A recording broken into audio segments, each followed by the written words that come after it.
Hello, magandang araw ulit sa inyo mga builders. Ito po yung gawa namin na renovation, roofing. Siyempre, ipapaliwanag ko po sa inyo to. Papakita ko muna sa inyo yung dating itsura o larawan bago na amin to ni-renovate. So, ayan po, papakita ko sa inyo. Tingnan niyo po sa screen.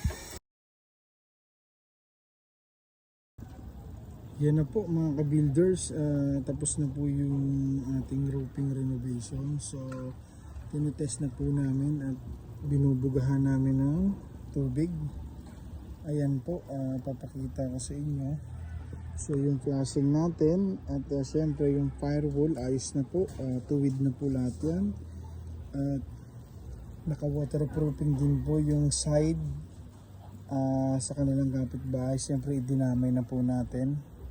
Minsan po, dyan din nagkakos din ng leak pagdating ng araw. So, waterproofing po natin. Ayan po yung tubig.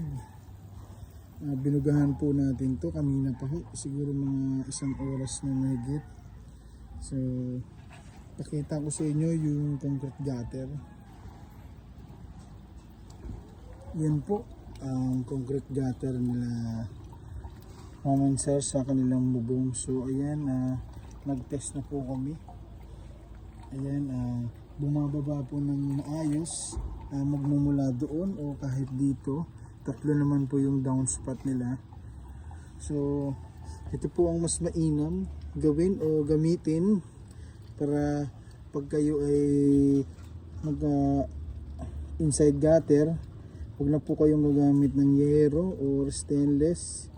Sa kalaunan kasi nagkakaroon ng problema yan. So ito medyo may kamahalan lang yung gastos sa pagpapagawa, pero low maintenance naman po ito kasi linis lang po at waterproofing kada 3 years o 5 years. Makikita nyo naman po yan. So ayan, ito po ipa-final waterproofing pa ho namin ito. So ito kami ay nakalimang coating na, so ipa-final na namin yan sa turnover po natin. Ayan po, okay naman po yung baba ng tubig. So sa mga gusto po magpagawa at magpa-estimate, PM lang po sa aming FB page. So ito na po, patapos na po kami. Sana nag-enjoy po kayo sa aming gawa. Thank you.